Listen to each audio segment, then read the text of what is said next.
And he realized that the weakness of them came from their internal development. Their organs were weak. Organs is weak, the body is weak. So what he did was he started devising breathing methods. We know that when we take air in, it goes somewhere. We basically don't follow where it goes. Basically, most of us don't even give a damn where long as I can get it. But when you're taking air in and you follow it, you begin to see what process it affects. What does it affect? When you're without it, how you feel, and when you're with it, how it feels. If you take a large sum of air in your lungs, it will immediately affect your brain. When you're paying attention to the air taken in, it will change your thinking process. Because the brain thrives on oxygen. Lack of oxygen to the brain starts to shut everything down. When you're taking the air in, if you're taking it in and you're conscious of it, the movement that your body makes dictates exactly where that oxygen is going to run to. So when QIGONG, breathing, focus, and movement are key. You can't do anything without them three dudes being together. When you breathe and you move, you extend the breath. Right now, if I ask everybody in the audience, just do an inhalation and keep a count. And tell me what your count gets you. Let's just take an inhale. Everybody at the same time. Inhale.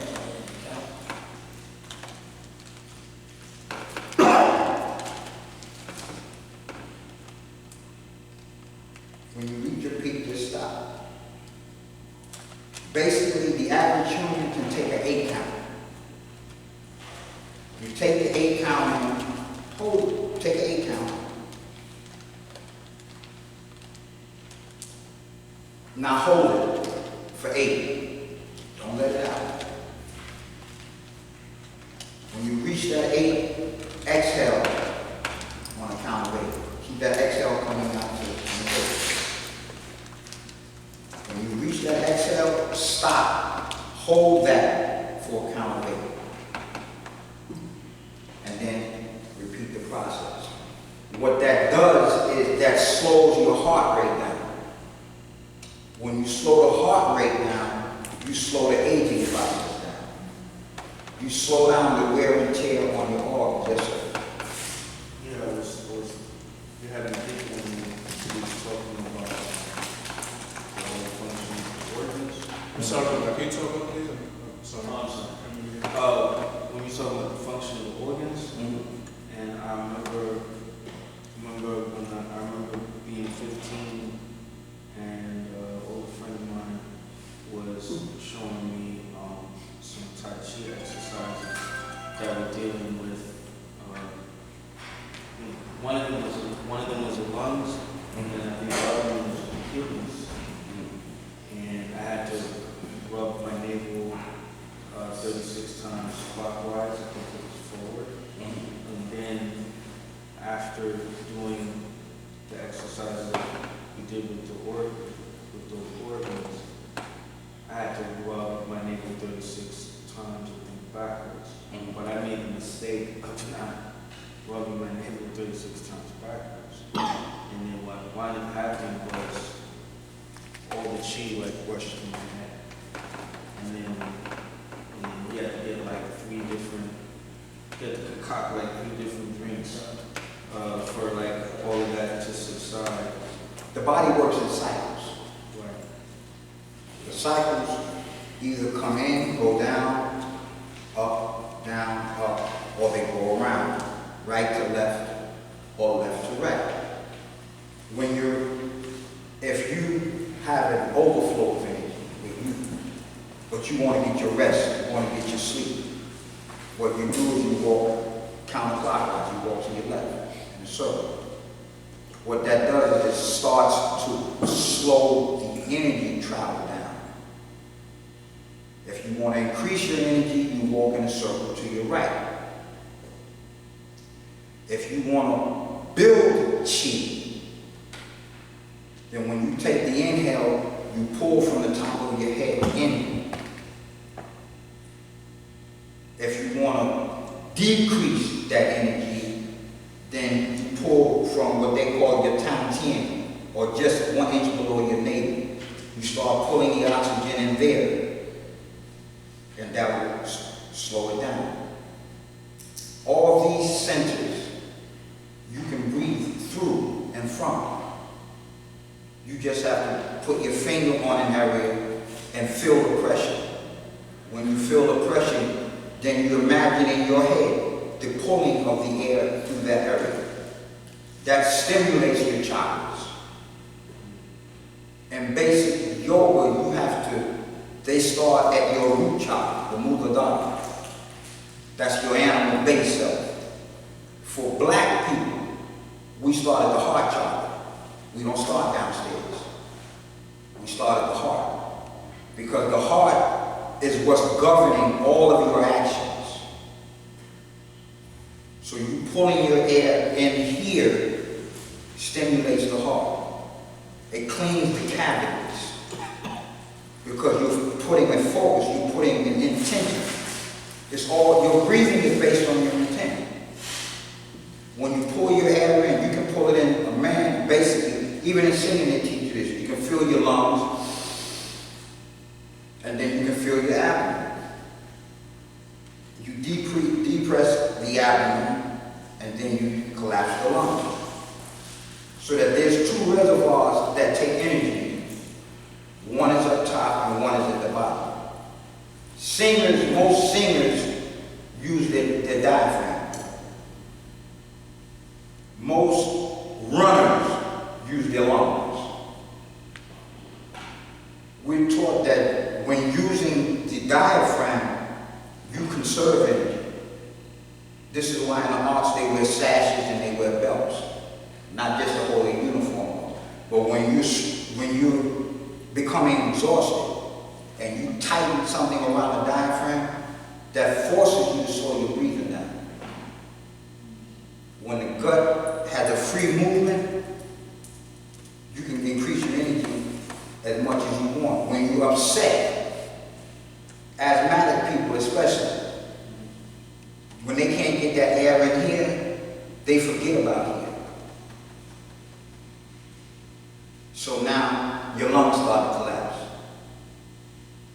But if the lung doesn't move, you can constantly breathe out of here and never have to use this. But in using your lungs, you pollute the rest of your system very quickly. Because the vessels inside your lungs run straight into your bloodstream. So everything is going to get polluted. The heavier you breathe, the quicker the poison runs. The quicker the poison runs, the quicker the heart rate starts to become. Your normal heart rate is 72 to 96 beats a minute. During the QIGONG, the heart rate slows. It'll slow down sometime to 57, 37, 33, 20 something, depending on how long you do it. But the longer you do the breathing consciously, the slower the heart rate goes, the longer it takes for toxins and poisons to affect your body. So if you don't want to age too fast, too quick, pay attention to how you breathe. The tortoise is one of the oldest animals on the planet. His average birth rate is like, they live in 250. So the scientists went into science and, well, what makes the tortoise live that long? Tortoise takes 4 inhalations a minute. 4 breaths every minute. We breathe, we taking a breath every step. Every step. So you're wearing your organs down. You're wearing yourself down this minute. I dance. And like, you know, to build your, stamina or whatever so that you can dance longer and you stay longer. How does that affect? Because say like you do a 2-minute routine, kicks and all that, you know, in the very beginning you might not make it through, but after a time then. Because of the discipline of it, and because you know that you can't expend all of your energy. So your breathing begins to correlate to your dance routine. Whatever your dance routine is, you may start out breathing every move, then you start finding yourself breathing every 2 or 3 moves, every 4 or 5 moves. The breath that you take in lasts you longer. So you're able to take that same 3-minute routine and maybe get you 4 or 5 breaths. And you're still vibrant and you're still strong. In fact, you be ready. The longer you're dancing, the more control you get on the breath, the more you want to do it. It doesn't slow you down. Breathing increases the energy. When you hyperventilate, that's what messes everything up. Because you're not in control of it. You're on an emotional thing right now. Oh, I can't get my breath. I can't get my breath. I can't. The body has 32,000 pounds of pressure per square inch around it all the time. If you take a breath right now and swallow it and sit here and hold it, you can hold that breath for a couple of minutes. Because all the breath that you take in and doing is circulating itself.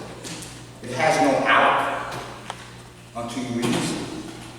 So what it does is it keeps circulating itself through your system over and over and over until you allow it to come out. So how does that correspond to like the aging and sleep? The more you take breath in at a rapid pace, the faster your heart beats. The faster your heart beats, lungs, liver, kidneys, spleen, and pancreas. All of those organs are affected by that beat. That beat determines just how quickly is blood going to the organs. So the more you pant, taking in that breath like that, the more work each organ has to do. When you drive a car, if you drive a car, step on the brakes, drive a car, step on the brakes, drive a car, step on the brakes, drive a car, step on the brakes, you wear the brake drum down, you wear the brakes down. Well, that's the same process with your organs. When you start them up and you slow them down, you speed them up, you slow them down, you speed them up, your organs taking that shock. So they start to wear down. So what's the best way to build your body up so that you have more? By taking, when you do QIGONG, there's a point where people can start doing it at any time they want. But as a rule, there's a set time during the day that the planet uses. Because the planet is recycling itself too. Every morning when you get up in the morning, you feel that mist and that dew on the grass, that's the earth recycling itself. At that point during the day, the air that's out there isn't the same air that we're getting right now. There's an energy in that air that's called prana. Prana, P-R-A-N-A. That prana is a life force energy. It's a current. That current, when you take it in, stimulates you. It starts to rebuild DNA and everything else when you take it in. So the rule is that if you do something the same time the planet is doing, you get to see how the longevity of the planet is. The planet uses air just like we do. And how long it's been here. It's the same physical composition that your physical body has. How long has it been here? Why do you tear down so fast? And the planet is poisoned, exploded, cut in half. Everything is done to the planet, and she still repairs herself and keeps moving. Because she's always in constant motion. She never stops. Not even for a second. The speed at which the planet is traveling, if it stops for a second, everything is blown over. So constant motion is what the QIGONG practitioner uses. When he's breathing, it's because he's moving. He ain't moving, his breath is real soft and slow. You take a breath in, the breath has to last the same amount time it takes you to make that movement. You pause and then pull that energy back in again. Then you give the energy back out. You take it in and you give it out. But the only difference is you do that normally, inhale and exhale. Only thing different now is that you're conscious of it.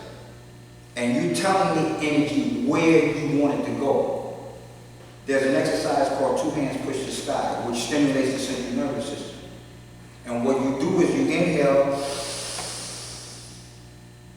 all the way to the last movement. You hold it. Then you exhale.